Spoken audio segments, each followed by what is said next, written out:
Oh, hello! I didn't see you there. Welcome back to Masterpiece Theater. Those albums that I just love talking about, those albums that have reached such critical acclaim that most people love, those albums that I feel need to be talked about because not too many people know about them, or those albums that I just feel are a masterpiece and I want to talk about them.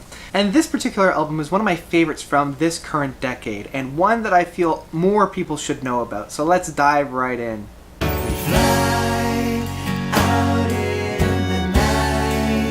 Days of Summer Gone by Chris. So Chris is an independent artist from the Netherlands. Up until this point, he's released a number of solo projects. His most notable one before this was The City of Lights, and I loved his use of that electronic and synthesized and artificial sounds to really create a really interesting atmosphere.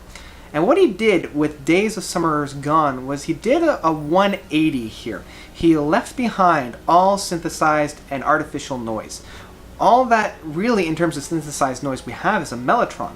The rest is captured from any kind of acoustic or traditional style of playing. The overall mood and the overall atmosphere of this album is one of dreamlike, like a Danny Elfman style of playing as well. So it's very dark with kind of that neon lights going on it. Again, the overall atmosphere here is one of melancholy and dream, and I think that's the overall theme of this album. It deals a lot with dreams, and it deals a lot with that kind of twilight atmosphere. Along with that dreamy atmosphere, a lot of it is the fall or autumn flavor of things. You know, I'm thinking of more of like that deep autumn when you're just not quite ready for frost, but all the trees have turned their colors and all the leaves are starting to fall down. So that really sets the stage of what's going on here. And it's almost like that divide between the reality and the veil of the mystic. And this concept is echoed beautifully within the lyrics of the album. The album opens up and the first lyrics that we have are "Darkness falls and winter comes." And that just kind of sets the stage for what we're looking at here. It's that raging of the dying of the light here that's issuing forth. And so that tension, that strain we have, it really sets that stage really well for what's to come within the rest of the album. And from that piece we go into a little bit of a jam session where we're not quite sure what's going on. It's kind of being lost in the wilderness, but then once we find our bearings within the mid part of the first song, Out on the Night, it's really soothing, and that is what I love on this album. It's that juxtaposition between that howling at the night, but also then finding it very soothing and very melancholy and very just beautiful. There's a perfect kind of allegory to this within The Corpse Bride that I love about it. I spent so long in the darkness, I'd almost forgotten how beautiful the moonlight is. And that really kind of hunkers home the overall feel of this album. And the play out of this first song and into the second song of Distances, it's just breathtaking how much thought is being put into this song to really carry it to that next level. The build-ups that we have to these big crescendo moments are such a beautiful payoff.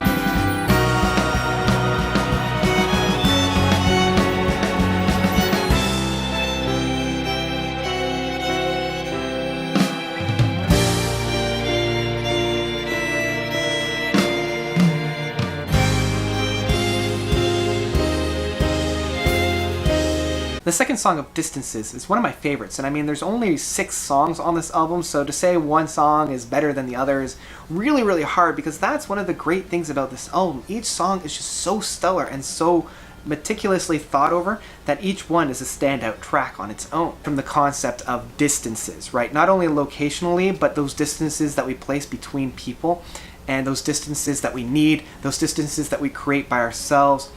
And that's another really big concept within this album, is that isolation that we feel. And we feel that within Cold Heart, we feel that in Heliophobia.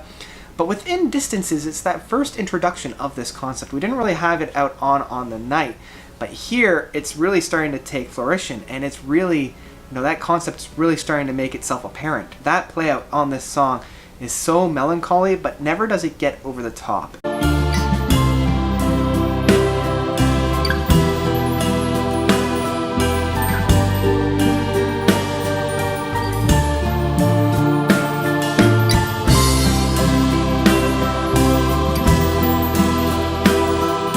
Cold Cold Heart, the third song on this track, this is the one that really reminds me of a Danny Elfman. So you have that kind of a whiskey, bouncy, with those higher scale notes. It almost reminds me of like the Waltz of the Flowers or something that Tchaikovsky would have written, where it's more of that like very light and very airy aspect, but then blending that very well within the bottom section of the scale makes it really oomph. And once we get through that initial introduction and we come into that playing style, it almost reminds me of a Fido song where we have that acoustic guitar jamming really quickly along with everything else, that we have a symphony of sound going through there.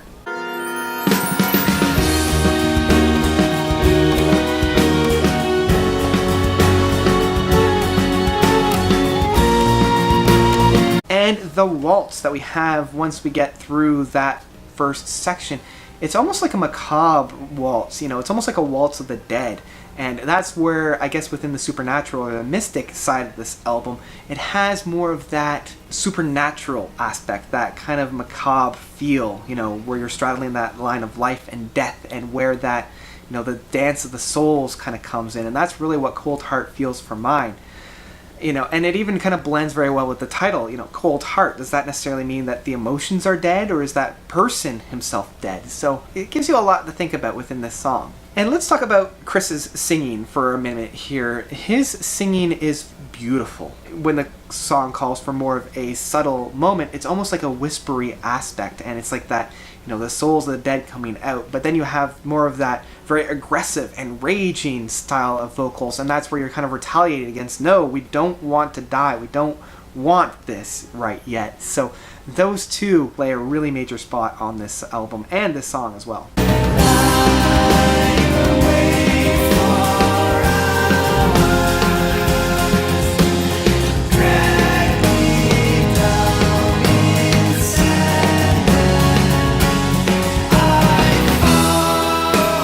The fourth song on this album is a little bit of a stranger one. I didn't connect to it quite as much, but it does have a really nice playout. The playout is very similar to Distances. We're revisited with that theme of isolation and not being able to connect with others, and this one is more of like a self-imposed isolation of being afraid to leave. So A Heart's Endeavor, the fifth song on this album, this is where I started to realize that we are revisiting a lot of the same themes here, but instead of it being kind of old news and just rehashing of old ideas, I actually enjoy how this is differently structured, right? And it's all in the subtleties here. This one is a little bit more heavy, and we are starting to rage a little bit more within the storyline, and I enjoy just how much more meaty this song was. A Cold Heart, which is almost like a mirror of this song, is a lot more airy, it's a little bit more dark. This one, there's more of a fiery passion going on behind it, so there's a little bit more light.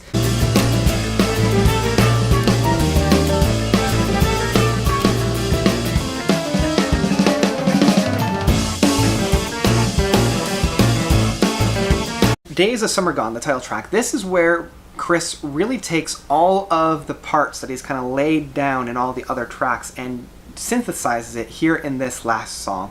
So it's got those build-ups, it's got those melancholy, it's got those themes, and it's got everything that has been presented, and really drives it home, saying, yep, summer days are gone, now we are into the night of winter. It's got that kind of autumn. And I guess that's really what this album is all about. It's that final couple of minutes on this track and the final piece of this album that it's so melancholy and melodramatic.